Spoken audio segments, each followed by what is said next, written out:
illallah wahdahu la syarikalah wa asyhadu anna Muhammadan abduhu wa rasuluhu amma ba'du. Qala Allah Ta'ala fil Qur'anil Azim, a'udzu billahi minasy syaithanir rajim, wa iyyaraw kisfam minas sama'i saqitan yaqulu sahabum markum fadharhum hatta yulaqu yawmahum alladhi fihi yus'akun yawma la yughni anhum kaiduhum syai'aw wa la hum yunsarun. Al-ayah. Hadirin ikhwati iman, kajian di subuh kali ini kita akan menjelaskan bagaimana keadaan orang-orang musyrik, karena surah At-Tur ini makkiyah. Bagaimana keadaan musyrik ketika mereka menolak, ketika mereka takabur terhadap sesuatu yang terindrawi, yang teraba.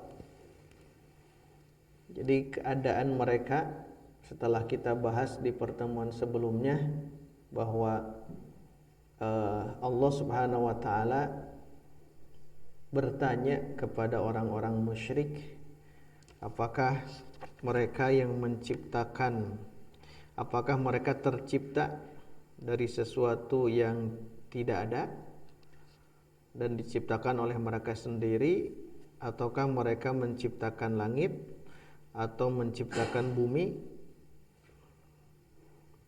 atau mereka itu punya perbendaharaan Allah, ataukah mereka mampu naik tangga ke langit dan lain sebagainya. Nah, maka di ayat 44 ini ingin menjelaskan bahwa ketika mereka melihat secara indrawi, tetapi mereka akhirnya tetap saja membangkang, seolah-olah itu bukan azab, tapi itu adalah fenomena alam biasa saja. Dan hari ini juga banyak orang-orang yang mengakui tentang ilmu pengetahuan, sains dan teknologi, ketika ada fenomena alam hanya dikarenakan ini gejala alam saja, tidak dihubungkan dengan mungkin saja ini adalah teguran dari Allah Subhanahu wa taala. Baik, kita coba masuk dulu ke ayat 44. Efik.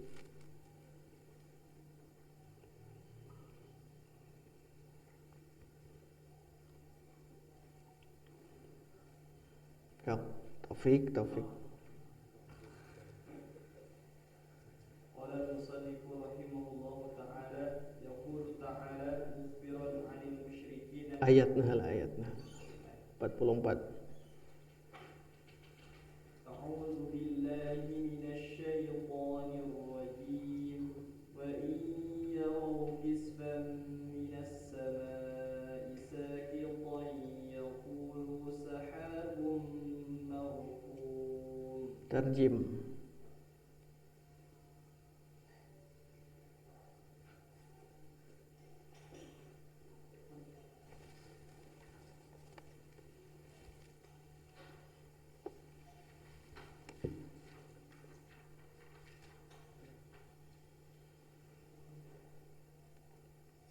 Dan jika mereka melihat gumpalan-gumpalan awan berjatuhan dari langit, mereka berkata itu adalah awan yang bertumpuk-tumpuk.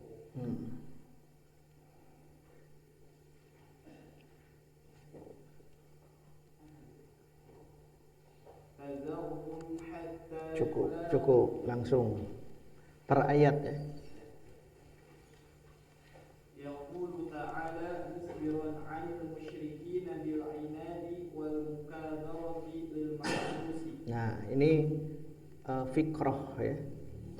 Telaah beliau Al-Imam Ibnu Katsir, beliau mengatakan yaqulu ta'ala, Allah Ta'ala berfirman mukhbiran, untuk mengabarkan, untuk memberitahukan, anil musyrikin, tentang orang-orang musyrik. Makanya tadi dijelaskan surah At-Tur itu makkiyah. Allah ingin menjelaskan di ayat ini keadaan orang-orang musyrik bil inad. Inad itu membangkang, tidak mau menurut, inad, wal mukabarah dan takabur. Jadi keadaan orang musyrik itu menentang, membangkang dan takabur. Lil mahsus, untuk sesuatu yang hassa, al-his, his itu kan indrawi. Sesuatu yang bisa diindrawi, sesuatu yang bisa diraba, sesuatu yang bisa dilihat. Makanya ini pembangkangan mereka. Baik, kita lihat bagaimana mereka membangkang di ayat ini. Istamir.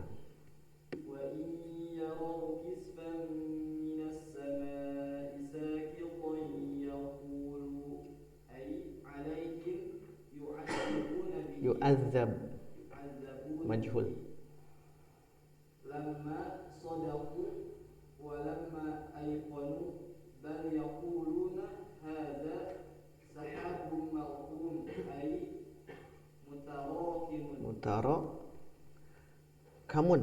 mutarakimun ba'duhu ba'dha. Cukup. Wa iyyarau kisfan, dalam tafsir tadabbur wa amal, kisfan itu qito'an. Nah, ini kata yang sulit juga ya. Kisfan itu qito'an. Jadi wa iyyarau, dan jika mereka melihat, kisfan, qito'an, potongan-potongan, tadi diartikan gumpalan-gumpalan, saqiton, asalnya begitu. Kispan sakiton, gumpalan-gumpalan awan, sakiton yang sakoto, jatuh. Dari mana? Minas sama, dari langit. Ketika mereka melihat gumpalan-gumpalan awan itu jatuh dari langit ke bumi, yaqulu, mereka mengatakan, maksudnya alaihim yu'adzabuna bih, gitu. Ini yang benarnya ini, bahwa kepada mereka diazab, sedang diazab, akan diazab, bihi, dengan kisfan itu yang sakiton. Kisfan sakiton, diazab. Lamma sodaku, mereka belum membenarkan keberadaan Nabi atau Nabi Muhammad di sini. Walamma aikonu, dan mereka tidak yakin. Bal yaqulun, bahkan mereka mengatakan hadza sahabum markum. Markum bimakna mutarakimun ba'duhu fauqa ba'din. Itu markum ya, mutarakimun ba'duhu fauqa ba'din. Ibnu Katsir hanya membaca atau menerangkan mutarakim saja. Di tafsir yang lain mutarakimun ba'duhu fauqa ba'dun. Jadi saling berjatuhan awan itu. Artinya ada azab di sini. Yu'adzabuna, jadi bukan awan biasa gitu. Tapi mereka hanya mengatakan sahabum markum, ayam awan weh gitu. Seperti kita ingat bagaimana kisah kaum Ad. Bagaimana keadaan kaum Ad ketika mereka ditimpa, diuji atau diazab oleh Allah dengan rihing sorsorin atiyah, angin 8 malam 7 hari ya, sama niata ayam 8 hari 7 malam, menunjukkan itu azab dari atas. Ini juga sama, orang-orang kafir itu mengatakan ayyama cenah sahabu markum, hanya awan yang jatuh saja, hanya awan biasa. Padahal mereka lupa ini adalah azab. Alaihim yu'adzabuna bihi. Kenapa mereka diazab? Karena tidak as-sidqu dan tidak al-iqon, tidak jujur, tidak membenarkan para nabi atau Nabi Muhammad, dan tidak meyakini. Yang akhirnya diberikanlah azab seperti itu. Nah, ini nanti berbanding lurus model begini di surah Al-Hijr 14 dan 15. Jadi ada ayat yang lain yang mirip seperti ini ya, Al-Hijr. Tafadhol.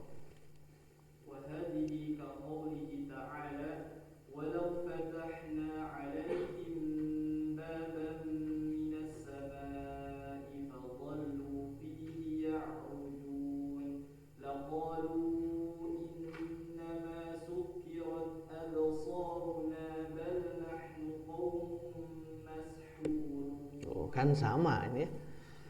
Sama, walau dan andaikan fatahna kami membukakan baban satu pintu minas samai dari langit alaihim kepada mereka. Membuka pintu langit itu menunjukkan pecah atau belah. Wa futihatis sama'u fakanat abwaba. Dibuka langit menunjukkan pecah, retak. Andaikan kami bukakan bagi mereka pintu di langit, satu pintu di langit, fadhallu ya'rujuna fih, begitu. Fadhallu fihi ya'rujuna. Fadhallu ya'rujuna fih. Fa maka dhallu, dhalla akhwat apa? Kana ya. Maka mereka senantiasa ya'rujuna mi'raj fihi fil bab minas sama. Jadi ketika dibukakan pintu langit, maka mereka inginnya terus naik ke atas. Kan ini perumpamaan yang kita terfikirkan tidak mungkin naik ke sana tanpa menggunakan peralatan. Laqalu, pasti mereka akan mengatakan begini, innama sukkirat absoruna. Hanya saja pandangan-pandangan kami dikaburkan. Sukkirote mabuk banyak. Dikaburkan, tidak bisa melihat, begitu. Bahkan nahnu qaumun mashurun, kami adalah kaum yang tersihir. Tuh kan ngomongnya gitu. Menunjukkan bahwa ketika disodorkan dalil-dalil, disodorkan mukjizat-mukjizat, mereka akan mengelak, mereka akan menolak. Kenapa sampai menolak? Ya karena takaburnya mereka. Nah, ayat ini ingin menjelaskan bahwa ketika melihat fenomena alam seperti itu, mereka hanya menganggap biasa-biasa saja. Sahabum markum. Kenapa? Karena hatinya ditutup oleh Allah. Man tamasallahu ala qalbihi la yantafi'u bil indharat. Apabila ada orang yang ditutup hatinya, tidak akan bisa memanfaatkan indharat, peringatan-peringatan. Ini peringatan, ada awan, kan harusnya dia berpikir ini jangan-jangan azab. Ini hanya mengatakan sahabum markum. Ini awan biasa gitu. Awan yang saling tindih menindih, turun ke handap biasa. Justru kalau kita melihat sebagai seorang muslim, jangan-jangan Allah sedang memberikan tazkirah. Atau mungkin jangan-jangan Allah sedang mengazab. Semua fenomena alam, bukan hanya awan saja. Kayak gempa gitunya, lini nu kamari. Itu jangan-jangan tazkirah bagi kita. Adanya banjir, ketika hujan terjadi banjir, Allah sedang memberikan tazkirah.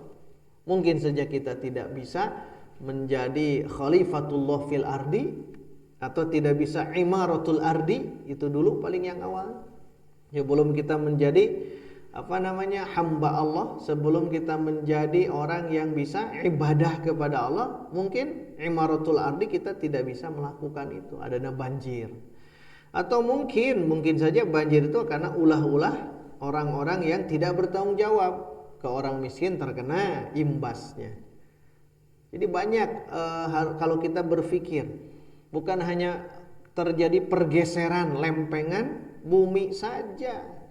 Secara sunnatullah betul ada pergeseran itu, tetapi kan Allah ingin memberikan kegagahannya atau azamatullah kepada manusia dengan cara itu. Tidak mungkin Allah mengazab, tidak mungkin Allah menyiksa baik di langit atau di bumi kalaulah tidak ada penyebabnya. Dikarenakan ya begitulah, kalau Allah menyiksa kaum-kaum terdahulu itu dikarenakan secara globalnya ya, kaum-kaum terdahulu itu adalah musyrik kepada Allah dan tidak menerima kehadiran para nabi. Tapi segitu ya, termasuk di negara orang tinggal mengerikan katanya. Aya pesawat ragrag, aya kapal selam hancur. Ya naon deui, seluruh kita perhatikan ini bertubi-tubi ke negara kita. Tak kudu nama orang-orang di atas teh mikir aya naon, bukan hanya fenomena alam saja. Jangan hanya mengatakan seperti mereka. Ini sudah jelas terindrawi oleh mereka melihat ya, kisfan sakiton minas sama. Mereka mengatakan sahabum markum. Maka kumaha saur Allah ka Nabi ketika Nabi memberikan mendakwah kepada orang-orang kafir Quraisy saat itu. Maka Allah memerintahkan ke Nabi harus bagaimana? Ayat berikutnya. Bacalah ayatnya.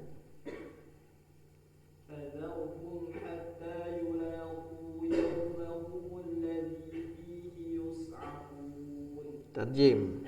Maka biarkanlah mereka hingga mereka menemui hari yang dijanjikan kepada mereka, padahal itu mereka dibinasakan. Jadi yus'akun yuhlakun. Di sini ada bagus mufradat, ada ma'anil kalimat. Yus'akun so'iko itu yuhlakun halaka. Halaka kan dibinasakan. Nah, jadi yus'akun bimana yuhlakun. Istamir. Qala Allah Ta'ala fadharhum ay da'hum ya Muhammad Muhammadu ya Muhammadu hatta yulaqu yawmahum alladhi fihi yus'akun wa dhalika yawmul qiyamati. Jadi beliau ingin menjelaskan makna saja ya di sini. Fadharhum, zar da gitu. Zar da artinya. Ini fi'il nakis ya, tidak sempurna, tidak lengkap. Zar. Adakah fi'il madi? Tidak ada kan? Ada juga yazaru. Kemudian ini nakis namanya. Jadi tasrif usul tidak lengkap, makanya fi'ilnya nakis. Zar. Kebanyakan fi'il amr kan ya, zar. Atau fi'il mudhari atau nahi, la tazar 'alal ardi minal kafirina dayyara. Zar. Zar itu kan tinggalkan. Maka zar, tinggalkanlah hum mereka, orang-orang musyrik. Ai da'hum itu.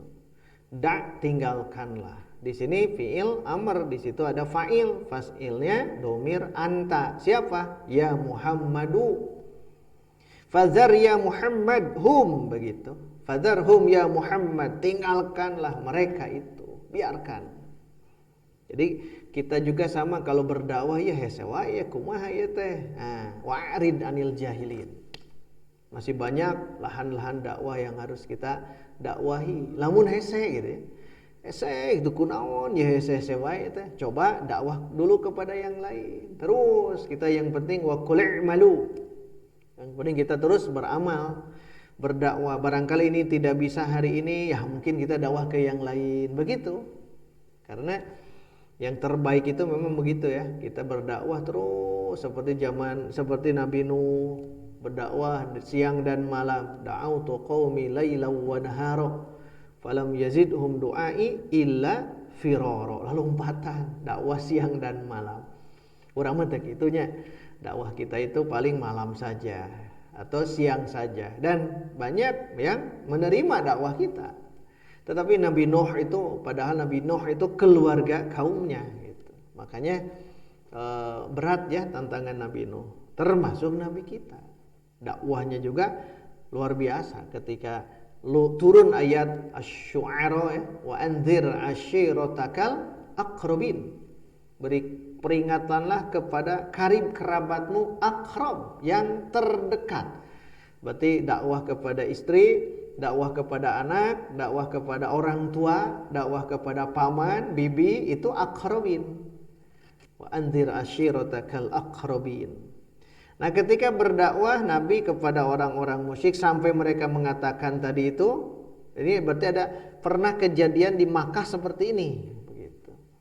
Ada saham. Maka kata Allah, fadzarhum ya Muhammad, da'hum ya Muhammad, tinggalkan nukitu mah, maranehana tinggalkan. Sampai kapan? Hatta yulaqu yaumahumul ladzi fihi yus'akun. Aku Ibnu Katsir mah sakat seleknya. Yulaqu yaumahumul ladzi fihi yus'akun, sampai dipertemukannya mereka di hari mereka yang padanya mereka dibinasakan. Ku Ibnu Katsir mah dzalika yaumul qiyamah. Sampai kapan? Hatta yaumil qiyamah, begitu kalau ingin menggampangkan terjemah. Jadi tinggalkanlah mereka nepikeun kangge kiamat. Jadi tong dilirik-lirik gitu. Jangan dilihat. Kenapa? Nah, bedegong gitu. Masalahnya bedegong. Seperti Nabi Musa kan dakwah ke bapak angkatnya Firaun, hese jeung hese wae. Akhirnya Allah memerintahkan untuk hijrah. Nanti melewat laut dan dikejar-kejar oleh Firaun. Memang dakwah begitu. Dakwah tentunya dakwah juga harus bermodalkan, kemarin disebutkan 4 ya. Siddiq, kitanya harus jujur. Amanah, kita mesti amanah. Fatonah, kita harus cerdas bagaimana dakwah menghadapi orang-orang yang kita dakwahi. Karena kata Umar bin Al-Khattab, khatibun nas ala qadri uqulihim. Jadi orang bisa bahasa Arab, kemudian kita dakwah kepada yang tidak bisa pernah belajar bahasa Arab, ku bahasa Arabnya mau ngerti.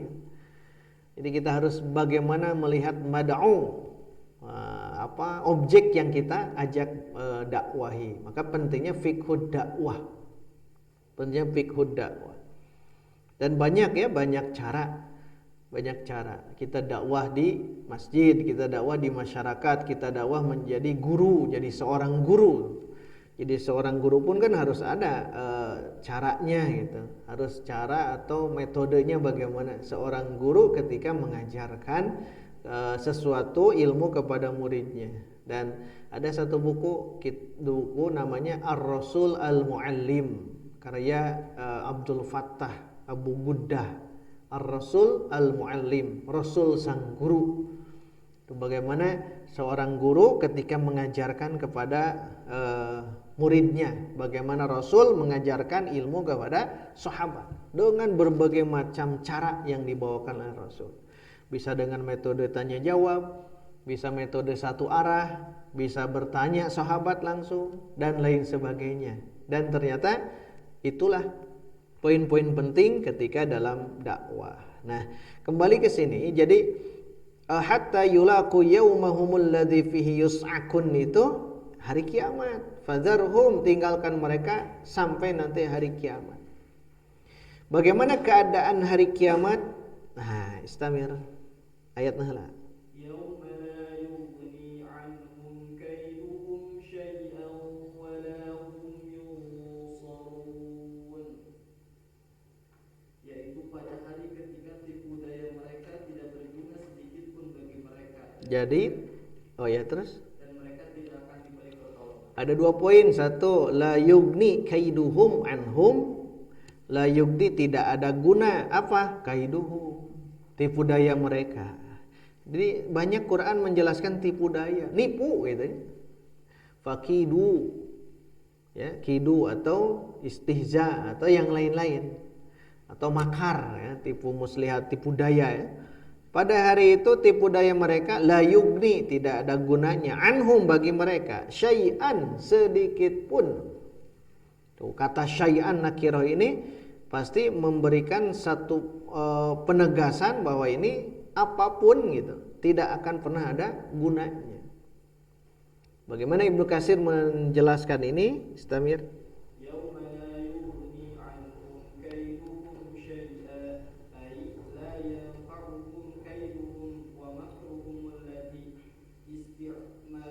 Istaf'ala ista'maluhu fid dunya la yujzi anhum yawmal qiyamati syai'an. Tuh kan, yang dimaksud dengan yauma la yughni anhum kaiduhum syai'an, kata beliau, tidak ada manfaat bagi mereka. Apa? Kaiduhum, makruhum, tipu daya mereka ya, tidak ada manfaatnya. Yang mereka gunakan tipu daya itu di dunia.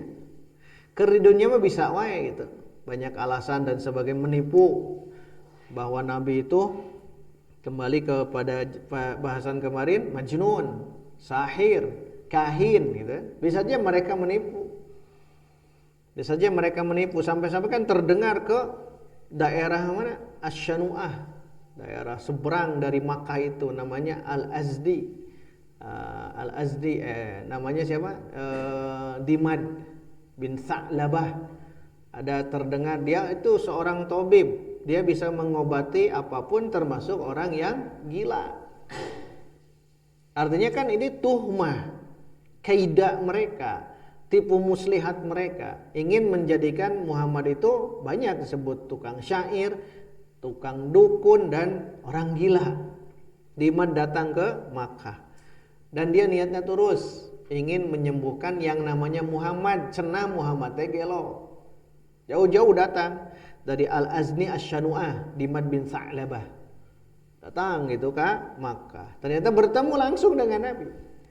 Dan Nabi tentunya berdasarkan wahyu ya, tahu kehadiran Dimad itu murni ingin mengobati kejununan atau kemajnunan, tanda petik, karena itu sudah tersebar hoax. Jadi hoax itu tiba lagi ya. Nabi itu cenah gelo, aya tabib, dokter atau seorang yang bisa mengobati, jauh-jauh datang dan niat bersih. Ternyata Nabi cukup membacakan innal hamda lillah nahmaduhu wa nasta'inuhu terus sampai akhir. Rewas Dimad bin Sa'labah akhirnya dia mengatakan lagi, ulang lagi, innal hamdalillah nahmaduhu. Kepikiran, nah itulah hidayah di situ ya. Kepikiran. Ya malah inu gelo ya gitu. Ya malah inu gelo ya mah. Ya benar seorang nabi karena bahasa itu terlontarkan dengan untayan kata yang mudah dicerna tapi jawamiul kalim. Luar biasa. Terus sok bayangkan ke orang dina makna dari yang tadi kan tahmid yang tadi innal hamda lillah. Sesungguhnya pujian segalanya hanya untuk Allah. Tidak ada seorang pun yang mesti memuji dan dipuji kecuali hanya Allah. Nahmaduhu, kita bertahmid kepada Allah. Wa nasta'inuhu, kita meminta pertolongan kepada Allah. Kata Allah bagi mereka sudah paham. Jadi ungkapan itu langsung bisa masuk Islam. Urang mah ku ustad, ku ajengan, ku khotib dibacakeun lempeng-lempeng aja. Tapi Dimad bin Sa'labah sampai bisa masuk Islam. Kenapa? Di sini masalahnya kebersihan. Kebersihan. Dimad datang jauh-jauh dari Asy-Syanu'ah di Al-Azdi, datang ke Makkah hanya ingin mengobati kemajnunan Muhammad begitu.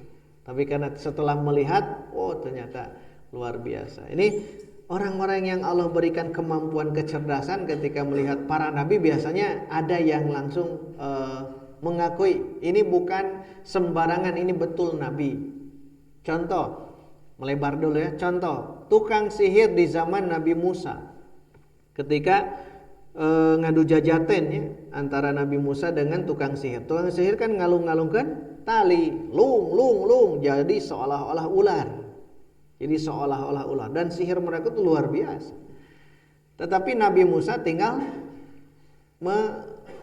melemparkan tongkat yang sedang dibawa oleh Nabi Musa. Lemparkan dan betul jadi thu'banun mubin. Jadi ular yang sangat besar dan memakan seluruh ular-ular yang asalnya dari tali itu. Dengan serta-merta orang-orang dukun yang tukang dukun tadi yakin ia mah lain sihir. Karena mereka punya ilmu. Ia mah lain sihir, benar jadi orang. Makanya mereka kan masuk Islam. Tapi tidak lama kemudian dikejar-kejar kan. Itulah yang namanya tipu muslihat ya. Tapi dalam tipu muslihat mah muslih itu kan kebaikannya. Tipu daya, tipu daya mereka itu tidak ada gunanya. Yang mereka gunakan di dunia. Jadi selama di dunia bisa saja. Kayak di akhirat mah la yugni anhum kaiduhum. La yujni anhum yaumal qiyamah syai'an. La yujdi, tidak bisa menyelamatkan. Tidak bisa menyelamatkan bagi mereka sedikit pun nanti di hari kiamat. Walahum yunsurun, dan mereka tidak bisa ditolong. Mual bisa ditulungan di akhirat. Ngeri banyak.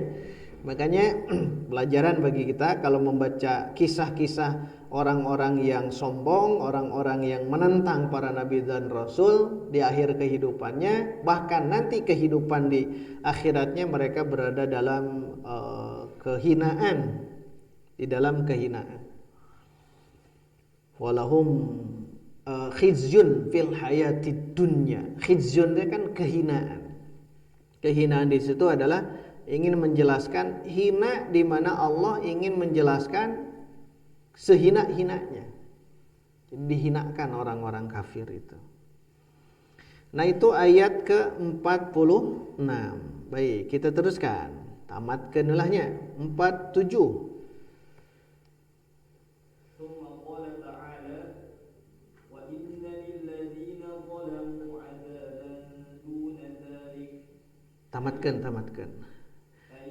Tamatkan. Ayatnya dulu sampai tamat. Nah, nanti terjemah. 47. Wa inna lil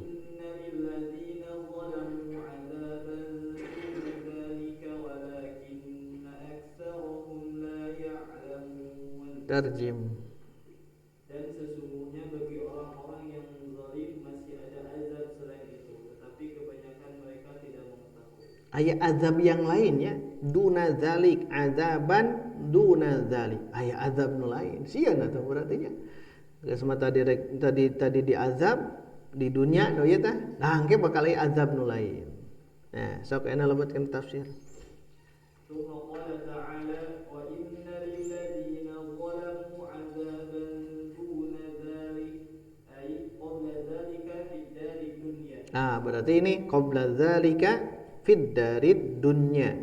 Di akhirat engke di azab, di dunia pun mereka akan diadab. Jadi double mereka akan diazab. Dan ini sama dengan surah As-Sajdah 21. Istamil. Qaulihi ta'ala wa lanudhiqannahum minal 'adzabil adna dunal 'adzabil akbar la'allahum yarji'un.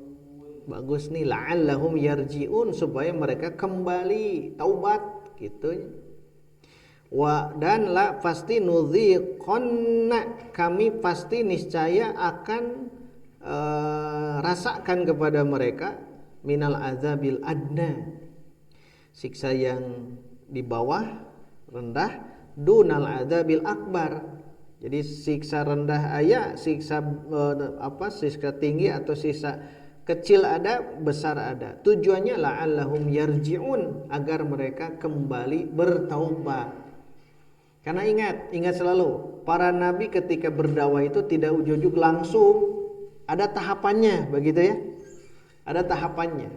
Contohnya Firaun ditenggelamkan di laut itu teu ujug-ujug. Ada perjalanan panjang yang kita tahu dalam Al-Qur'an. Mungkin saja paceklik saat itu, mungkin saja ada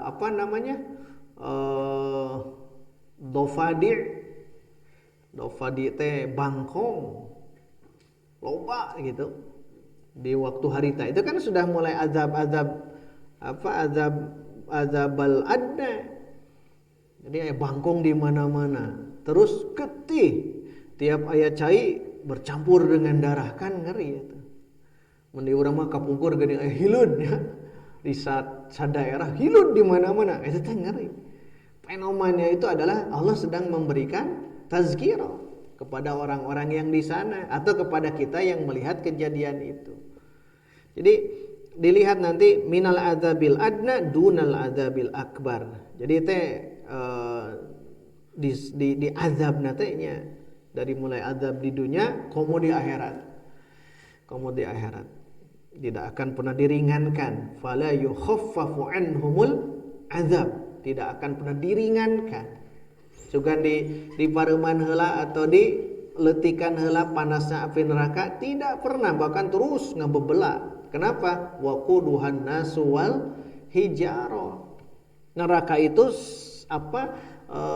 suluhna teh nas wal hijarah, batu dan manusia. Plus sembahan-sembahan yang mereka sembah itu jadi suluh neraka manehanana. Plus naon deui? Harta-harta yang mereka kanaztum, yang mereka simpan, itu bakal malikan kayak di akhirat. Betul? Ngabebela seuneu neraka teh karena itu. Dan Allah akan terus. Karena itulah sengaja Allah menciptakan neraka untuk itu. Nah, oleh sebab itu, tapi lihat di sini kan dijelaskan inna lilladzina zalamu adzaban duna dzalik, sesungguhnya bagi orang-orang yang zalim itu ada siksa selain daripada itu, dan kami akan timpakan siksa itu kepada mereka. Akan tetapi istamir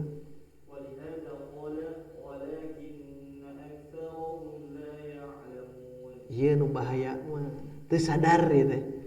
Akan tetapi mayoritas dari mereka la ya'lamun, teu sadar, tidak tahu ilmunya. Jadi seolah-olah memandang neraka teh biasa-biasa.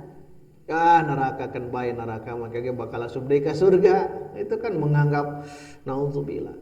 Angke di neraka ge bakal digabungkeun jeung para artis, orang-orang kaya, Korun, Firaun gitu, Haman bakal digabungkeun ka ditu. Kan itu dia sudah mulai mengistihza, mempermainkan neraka. Itu bahaya.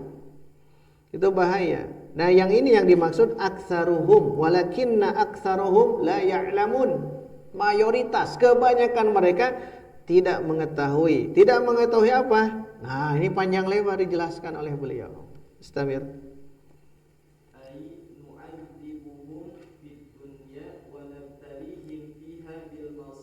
Nah, ini penting mulai dari di sini ya. Kami azab mereka di dunia dan kami uji mereka di dunia dengan berbagai macam musibah.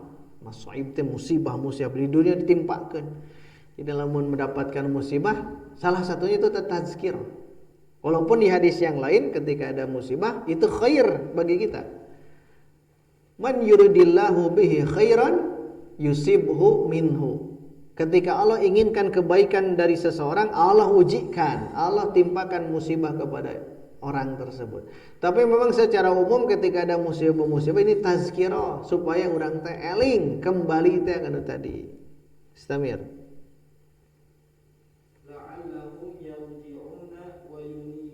Nah, ini tujuannya.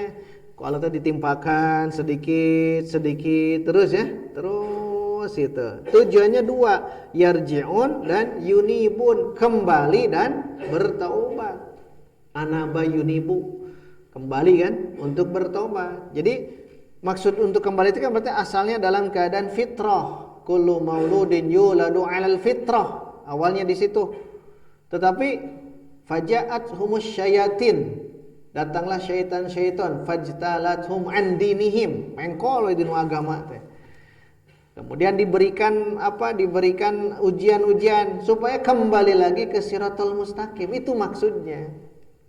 Tapi kan kayak jamun padagong we kacida diuji teh angger we itu nagen hese teu mikir itu adalah ujian dari Allah. Nabikeun ka malakul maut menjemput, al-ana wa qad asaita. Ayeuna maneh maksiat min qablu saacan ieu. Itu kan ka Firaun. Jadi orang-orang nu jaya di dunia tetapi menolak keberadaan para nabi dan rasul, ya ke akhirnya bakal terhina, binasa, rugi gitu. Termasuk kita. Tong boga angkeuhan cenah ngora keneh kewe salat mah geus kolot gitu. Ayeuna mah urang hura-hura, poya-poya, teu apal. Idza ja'at teu apal malakul maut itu sudah mempersiapkan diri. Di surah Al-Jumu'ah itu kan, itu sudah siap gitu malakul maut menjemput orang gitu. Tapi istamir. Maka mereka tidak memahami apa yang diinginkan terhadap mereka. Ta eta nu berat teh kita. Nu teu sadar, wahum la yash'urun kalau di ayat yang lain. Karena itu sadar mah tungtung nama maut itu. Siga bangkong, teori bangkong naon keur ngojay dina katel badag, panci badag, caina tiis. Nah, itu karena teu apal dihandap aya cenah terus cenah teh dihandap teh nya aya we ngojay gitu. We ngojay, lila-lila haneut panas paeh gitu. Di dunia teh kitu. Kadang orang teh terlalu sibuk dengan dunia. Kalau kita terlalu sibuk dengan dunia, lupa eta teh, poho. Ketika sudah lupa, ya nanti malakul maut datang. Kalau sudah datang tidak bisa ditangguhkan. Idza jaa ajaluhum la yastaqdimuna sa'atan wa la yastakhirun. Maka momentum di 10 hari terakhir, baik yang itikaf atau yang mabit, itu mesti qat'ul alaik anil khalaik lil ittisal bi khidmatil khaliq. Jadi harus memutus rantai hubungan kita dengan manusia. Termasuk di antara kita juga ketika malam perbanyak kalau sedang sendiri perbanyak untuk munajat, perbanyak untuk muhasabah diri gitu. Apa yang akan kita lakukan 11 bulan ke depan. Mohon bimbingan Allah, bukan ke manusia. Mohon hidayah dari Allah. Barangkali kita ingin A tapi cek Allah mah kudu B gitu. Maka kita memohon kepada Allah. Memohon, lain maksa. Ya Allah abdi pokoknya mah kudu kieu, kudu jadi jeung si anu. Entong. Harus apa? Memohon pilihan yang terbaik. Kalau perlu istikharah. Allahumma inni astakhiruka bi'ilmika wa astaqdiruka biqudratika wa as'aluka min fadlikal azim. Subhanallah, itu doa yang luar biasa. Istikharah itu bukan mencari jodoh. Menetapkan sesuatu yang kita bimbang, kudu A, kudu B gitu. Nah, itu istikharah. Ada opik kudu istikharah, opik. Dan istikharah ya kudu anu istri kedua lain gitu. Harusnya istikharah tentang kehidupan kita. Itu kudu kumaha ya istikharah kepada Allah. Manusia hanya bisa berusaha, tetapi yang menetapkan Allah. Dan mereka itu memang tidak paham apa yang dimaksudkan dengan peristiwa ini. Tapi si orang teh gitu. Allah memberikan ujian kepada kita, orang teu paham, ya Allah maha nahabat ka abdi wa ieu musibah teh. Berarti dia tidak paham, tidak sadar, tidak sabar. Istamir. Jala mimma kanu fihi adu ila aswa'a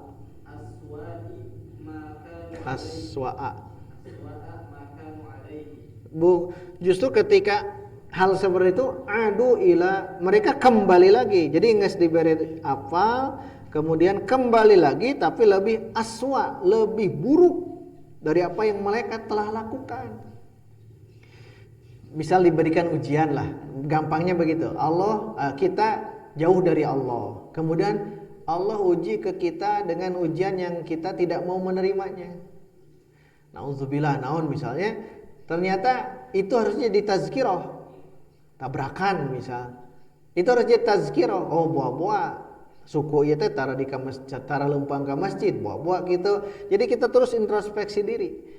Artinya ketika kita paham itu, kita akan introspeksi diri. Tapi kalau tidak, aswa'a makanu alaihi, bakal lebih buruk kayak kaditunan. Jauh dari agama. Ingat, cara Allah memberikan hidayah banyak caranya. Bisa dengan cara A, B, C, D, atau dengan tadi diberikan musibah. Ada seseorang yang saya tahu, orang tersebut diuji Allah dengan tabrakan yang secara logika tidak mungkin selamat, tidak mungkin normal kembali. Tapi qadarullah, masuk ke rumah sakit, 1 tahun kemudian dia bisa jalan.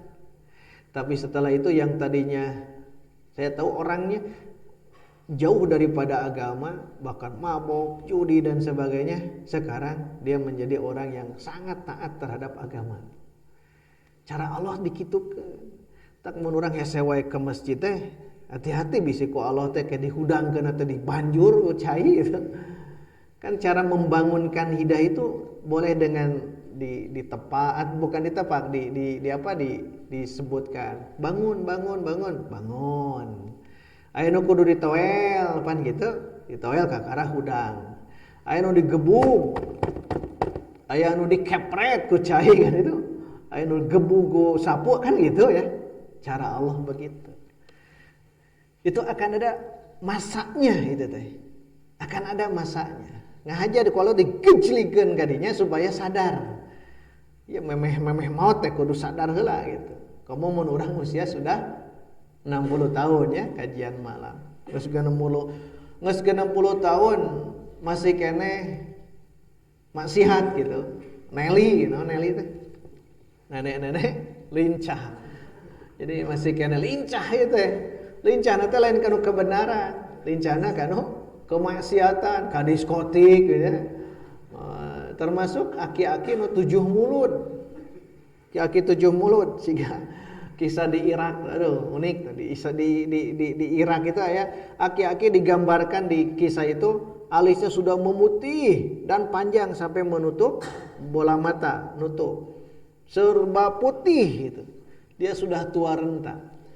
Tetapi ternyata kakek tersebut di akhir kehidupannya cunihin setiap istri ngalewat di jalan eta ditoel lah. Toel dan pun istri nu apalnya istri itu si aki itu mau jalan dinya gitu. Dan itu real, ini real. Namanya Abu Sa'dah memang seperti itu. Ternyata setelah ditanya oleh orang-orang, ditanya aki teh geus rek maot gitu bet cunihin keneh gitu. Aki-aki 7 mulut. Maka ternyata kata dia mengatakan begini, asobatni da'watu Sa'din. Aku telah tertimpa doanya Sa'ad bin Abi Waqqas. Doa, hati-hati dengan doa. Nah, habat gitu kapungkurna di zaman Rasul itu. Abu Sa'dah itu memfitnah Sa'ad sebagai gubernur Irak saat itu sampai dipecatna ku Nabi. Dikarenakan apa? Difitnah nate kahiji tara salat ke masjid. Jadi pemimpinnya sok dikitu di zaman kapungkur mah. Tak kurangnya lamun dengan presiden sampai ke RT RW lamun teu salat ke masjid dicirian kapungkur mah. Karena rakyat itu memang hebat. Ayeuna mah kan teu nya. Ditinggal aya tara ke masjid. Memang jadi satu nilai, satu tanda. Jadi Sa'ad bin Abi Waqqas tidak sholat ke masjid. Lamun ngabagikeun ghanimah atau harta apapun juga teu adil.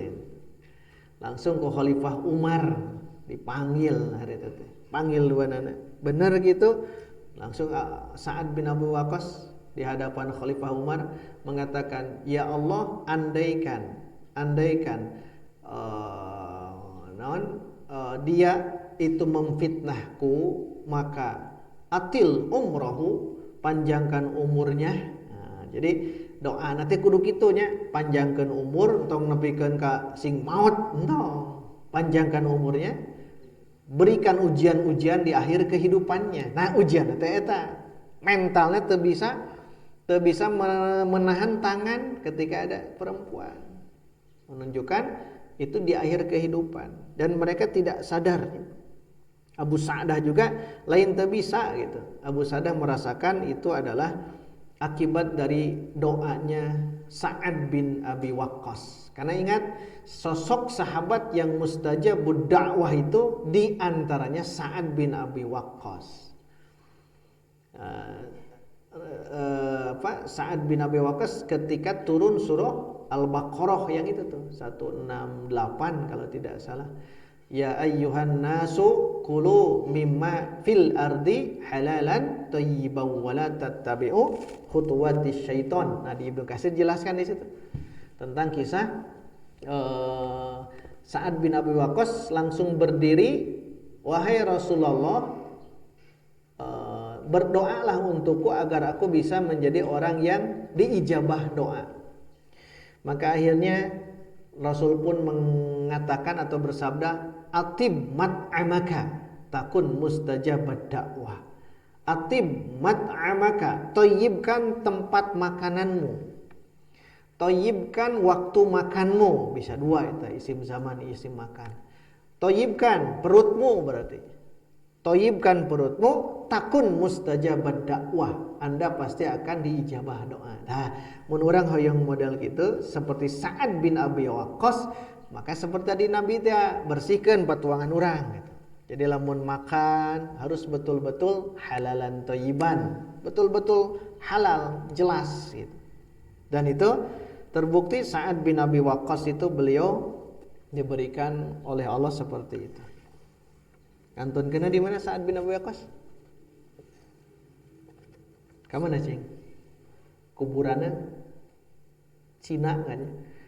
Di Cina itu ada kuburan Sa'ad bin Abi Waqqas. Berarti beliau berdakwah sampai ke sana. Itulah sahabat ya. Sahabat yang kita jauh kalau kita dakwah gitu. Jauh dengan para sahabat. Ada yang ke Mesir, ada yang ke Cina, ada yang ke Irak yang tadi dijelaskan itu, atau yang lain-lainnya. Mereka itu sahabat yang agung yang siap berjuang lillahi kalimatillahi al-ulya. Ta urang mah kudu berjuang ti ayeuna nya. Apakah standar kita berjuang di masjid, berjuang di umat gitu, agar nanti kita bisa meninggalkan asar, bukan hanya bicara hadis, bukan. Ada satu kitab bagus tuh, Utruk Atharon Qabrar Lohil. Tinggalkanlah bekas sebelum Anda rihlah ke negeri akhirat. Ada dua ya, ada atharon, ada hadisan. Hadisan itu hanya cerita saja. Wah, si anu mah bagus begini ketika selama hidupnya. Itu hadisan. Bagus begini. Tapi harusnya atharon. Asar. Jadi asar itu apa? Dampak gitu. Jejak ya. Tinggalkan jejak sebelum Anda rihlah. Utruk atharon qablar rahil. Bagus tuh. Kitab tipis Kutaib itu membahas tentang supaya kita mikir gitu. Rai rek mau teh nek naon gitu, dipersembahkan apa? Ilmu sok persembahkan ilmu, harta persembahkan, anak nu soleh persembahkan. Karena ini yang terbaik dalam kehidupan kita. Nya urang mah harta teu boga, terus ilmu henteu, anak teu boga da can nikah udah. Itu naon urang jadi asar urangnya. Maka cari di antara yang akan kita persembahkan sebagai asar, bukan hadisan saja, bukan cerita-cerita saja. Cerita mah hanya generasi itu. Tapi kalau asar yang ini nih, yang sedang kita bahas ini asaran namanya. Ya. 700 tahun yang silam. 700 ya, bukan 700 sebenarnya. Sekarang abad 14, ini abad 8. Sekian abad yang silam ini hidup. Sekarang masih kita rasakan. Ini asaron namanya. Asaron. Jadi kita mau menyiapkan apa? Berpikir ya. Jangan menyebutkan abi, jangan. Ya. Laisa syabab apa dalam kaidah bahasa Arab. Pemuda itu bukan mengatakan kana abi. Oh, pun bapak tingali.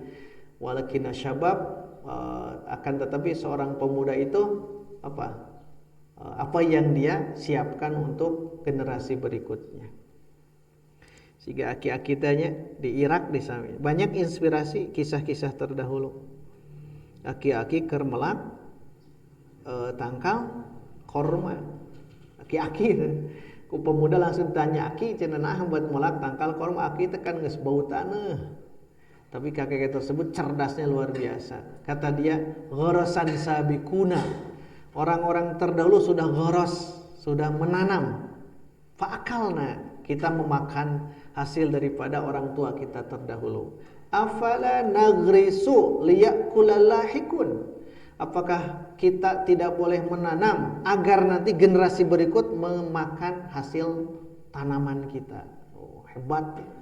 Makanya kembali ke yang tadi ya, kita berpikir nanti di malam-malam Lailatul Qadar mikir gitu, naon itu yang akan persembahkan, azamkan bismillah.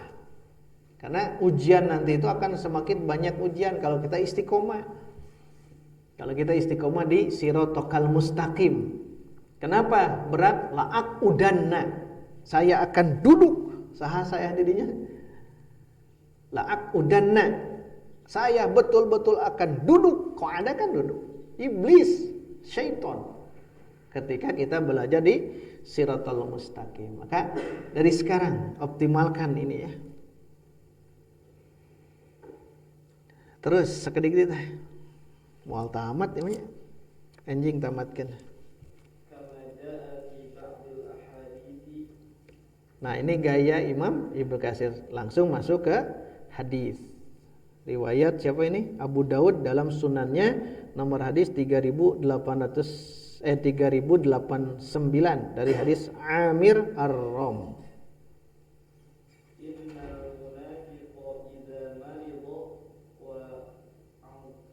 Ufiya. وأوفي مثله في ذلك كمثل البعير لا يدري فيما عقلوه ولا فيما أرسلوه. Ciga naon? Bair, onta. Sesungguhnya orang munafik apabila dia sakit lalu disembuhkan. Mithluhu fi dzalika kamatsalil ba'ir, seperti unta. Jadi jalma munafik ya, diuji oleh Allah gering. Nah, gering itu kan tazkirah. Tedamang teh tazkirah. Disembuhkan. Diperumpamakan orang munafik sakit kemudian sehat sembuh. Nah, itu diperumpamakan seperti ba'ir, seperti unta. Apa yang dimaksud? La yadri fima aqaluhu. Unta itu tidak tahu terhadap apa yang mereka ikatkan kepada unta tersebut. Mun ngikat mun dinu irungna berarti diikatkan. Teu apal ta onta teh. Naon maksudna teu apal. Wala fima arsaluhu, dan tidak tahu dia unta itu apa yang mereka lepaskan. Satu diikat, dua dilepas, teu apal onta mah. Begitupun seorang munafik.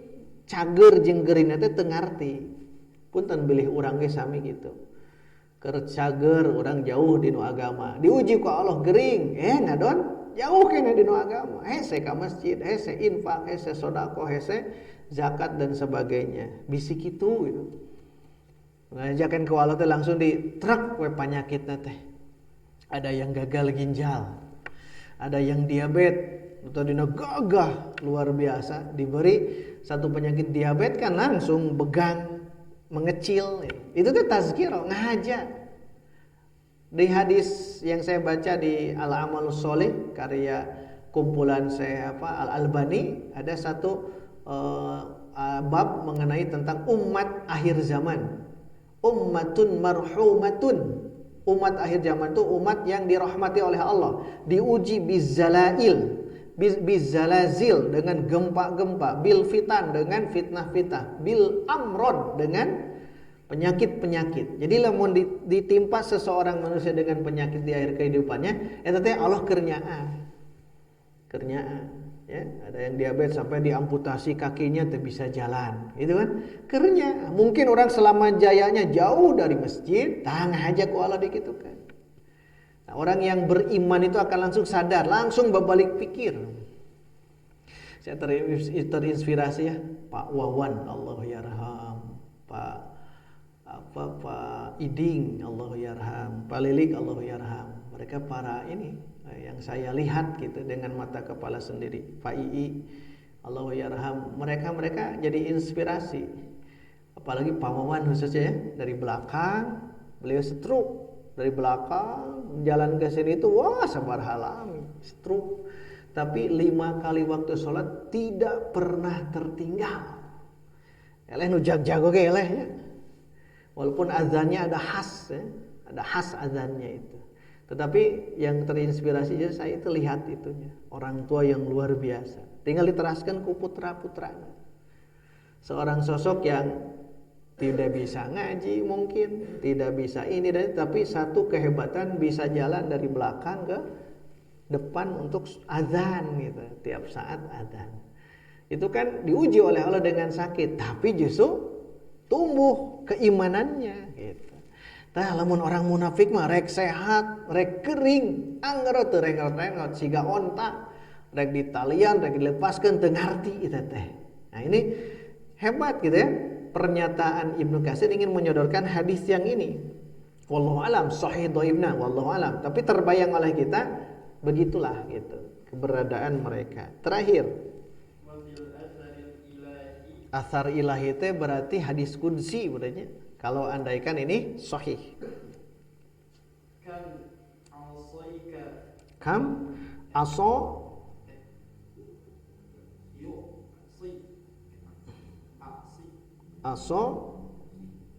aso fi'il mudhari'na ya'si.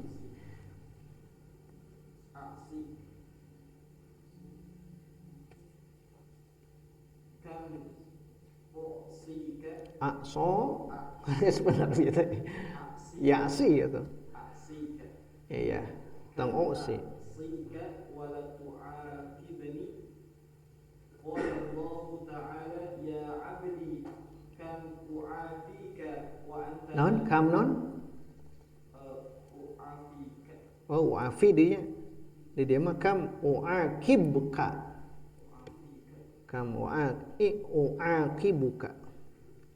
Beda ya, beda ba di kitab ini ba di itu ya, tapi artinya di bedanya.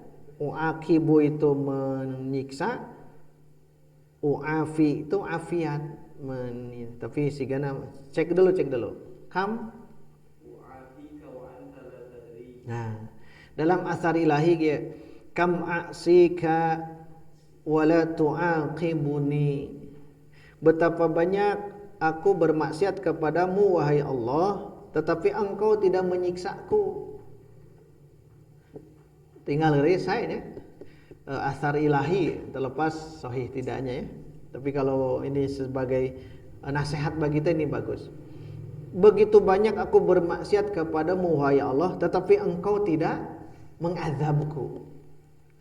Maka Allah berfirman, wahai hambaku, begitu banyak aku begitu banyak aku menyiksamu, tapi Anda tidak tahu. Jita.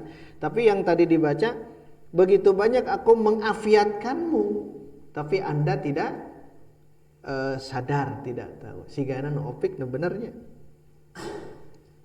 Ya. Afiat itu, sehat walafiat itu adalah anugerah. Tetapi kita tidak tahu itu anugerah, sehingga kita bermaksiat terus begitu. Tapi di kitab nama dua nana aya. Dina catatan kaki din lain bisingan hiji itu. Beda harga. Yang di sini ada catatan footnote nomor 5, u'afika. Kalau ini u'aqibka. Beda titik, beda ya. Uniknya dalam kitab itu beda. Baik, itu dulu ikhwati iman. Nah, baru nanti ini kan tentang orang-orang musyrik, bagaimana pernyataan Allah agar Allah berfirman kepada Nabi, tinggalkan mereka-mereka itu. Nah, besok kita akan belajar untuk berzikir waktu pagi, petang, kemudian sholat subuh. Ini ada bahasan tentang itu, termasuk doa kafaratul majlis. Ayat di dia. Terakhir nanti di ayat berikutnya. Baik, kita cukupkan sampai di sini. Semoga Allah memberikan keistiqomahan, kesabaran untuk kita belajar menelaah ayat-ayat Allah agar kita bisa menjadi orang-orang yang dibimbing, senantiasa dibimbing dengan bimbingan ilahi, dengan hidayah Allah, dengan hidayatud dalalah dan hidayatud taufik. Aqulu qouli hadza wa astaghfirullah li wa lakum. Alhamdulillah, wassalamualaikum warahmatullahi wabarakatuh.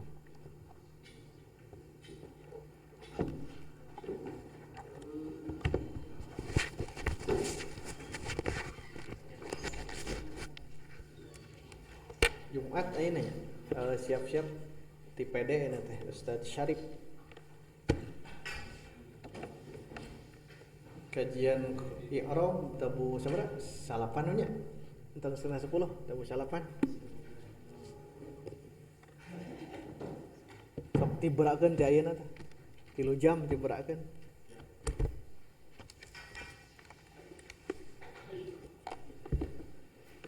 Pokoknya nama kitab tafsir kudu tamat, usulu tafsir kudu tamat, qawaid kudu tamat. Tamatkeun.